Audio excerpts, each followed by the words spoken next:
is Jessica. I grew up, born and raised in Arlington, Texas. Lived in the same house my whole life.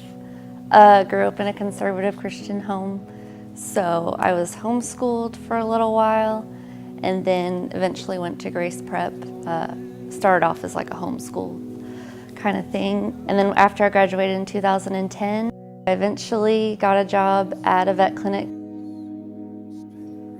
All right, my name is Patrick Lowe. I was born in New Orleans, Louisiana, and grew up, my dad was in the military, so grew up in Biloxi for a little bit, moved to Japan for 3 years and moved back to Shreveport.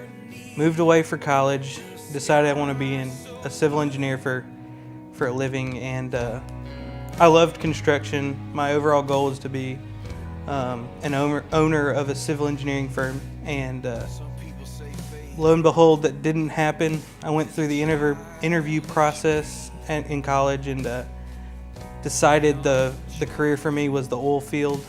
Became a fracking engineer in Halliburton, and that's how I ended up in Fort Worth.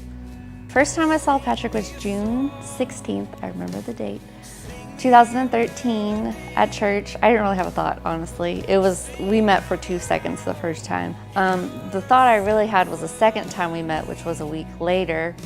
And he just saw me and came up to me and just shook my hand and was like, "Hey, your name is Jessica, right?" And what stuck out to me is that he remembered my name, and we kind of talked.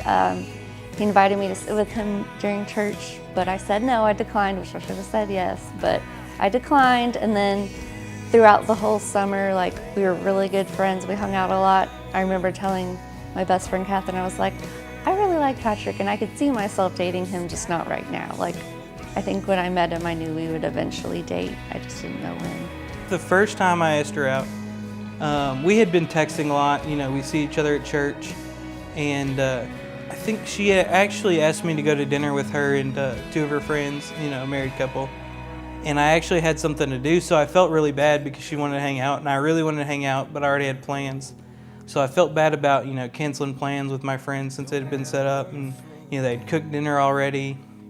So I think it was a Wednesday night I had asked her to go to dinner. It was weird when I showed up at her house, you know, I went up to the front door, knocked on the front door, and it was, when she came to the door, it was a weird feeling because she was like, it was just kind of weird that she thought I came to the front door, and you know, that's how I always grew up, you know, going to the door, picking the girl up, and it was just kind of random to her and her family that I actually did that. So we went out to dinner at this restaurant that was in West 7th called Brownstone, which is actually not there anymore, but it was a lot fancier than we were expecting. So right when we walked in, we both looked at what we were wearing and we were like, "Well, we're not wearing enough fancy stuff." But the dinner was really great, and afterwards we went to my favorite duck pond in West 7th and just looked at the ducks, and then went to Sweet Sammy's. I knew long before we had talked about getting married that, you know, she was a girl I could marry. You know, in my mind growing up, you know, my parents had taught me all the characteristics of a woman, you know, probably because that's how my mom was. You know, my mom was a godly woman. You know, she took care of our family, worked hard, and I knew what I was looking for in a woman. And, you know, very early on I noticed that's what, you know, Jessica had a lot of those characteristics, and the more I got to know her, the more I realized in her what I was looking for. And so we eventually talked about getting married, and, you know, before that I was like, yeah, I want to marry this girl. We got to the first Schuler, and she found the ring she wanted, and I just couldn't tell her no. So that day, you know, I was like, we know, we'll talk to him, and I actually bought the ring that day. And she didn't think I was actually going to buy it that day. The day of the proposal, which I knew the proposal was happening because, one, you can't keep a secret in my family, so don't tell my mother anything if you want anything to be a secret. We looked at rings in January, I think it was late January, and I'd picked the one that I wanted out, but I didn't know when he was going to ask. His family was coming in for the weekend, and my mom had told me months before that she says, well, I don't think Patrick is going to propose to you until his family's in town. And so once he told me that his family was going to be in town for the weekend, I was like, oh, this is the weekend. So, you know, I had this plan where we were going to go to the duck pond on our, you know, we went on our first date to the duck pond, so I was going to take her down there, propose, you know, have both our families there to witness it. And so I decided, you know, I'll go down there this morning and you know, check it out. Well, first thing was, it was kind of misting all morning, so I was like, okay, well, I called the photographer and she's like, oh, I think it's fine. Well, I went down to the duck pond and I found out they were having a Trinity Trails 5K or something down there that morning, and it was going to be closed for so long. So I ran around all morning looking for somewhere else to propose because, you know, my first plane was taken. I came up with an idea of just proposing at our venue. And so that morning, like, I woke up and like nobody was home at my house. So that was a key. Everyone's gone. And he was supposed to pick me up at 11 for lunch. And if you know him, he's always on time, never late to anything. And he was late. So I was like, all right, this is definitely happening if he's late. So he finally picks me up and he says, we're meeting my parents over at the venue. We're getting married because they want to see it. And so I was like, oh, that's a good idea. You know, sounds good to me. So we walked over there. I had all this stuff figured out that I wanted to say.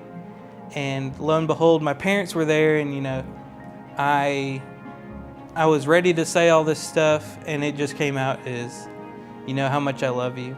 I got down on one knee and proposed. My whole family was there. They came out. My friend Melissa was there for doing photography for it, so it was really special. And then we went out to lunch, and then, yes, we're getting married. Yay.